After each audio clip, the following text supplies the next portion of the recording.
নমস্কার, কেমন আছেন সবাই? রামানন্দ রান্নাঘরে সবাইকে স্বাগত।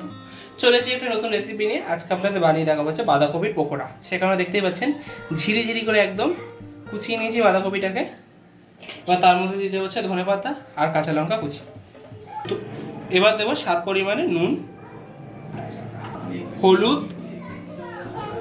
সামান্য লঙ্কার গুঁড়ো, ধনে গুঁড়ো, জিরে গুঁড়ো। এবার দিয়ে দেবো হচ্ছে পরিমাণ মতো বেসন। সমস্ত কিছু ভালোভাবে মিশিয়ে নেব। ভালোভাবে মিশিয়ে নিয়েছি। এবার হচ্ছে ডুমো ডুমো করে পকোড়াগুলোকে ভেজে নেব। আগে থেকেই তেলটা গরম করে রেখেছিলাম। পকোড়া ভাজার সময় গ্যাস থাকবে লো টু মিডিয়ামে।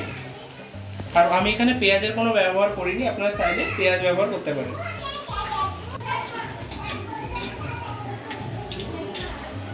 পকোড়াগুলোকে লাল লাল করে ভেজে নিয়েছি আর তুলে নেব। তৈরি হয়ে গেছে আমাদের বাঁধাকপির পকোড়া। আপনারা এইভাবে বানিয়ে খাবেন, গরম ভাত বলুন বা বিকেলের নাস্তা, একটি অসাধারণ রেসিপি। ভিডিওটি কেমন লাগলো তাহলে একটি জানাবেন, আর একটি লাইক, কমেন্ট, শেয়ার করে দেবেন। পাশাপাশি আমাদের চ্যানেল সাবস্ক্রাইব করে দেবেন।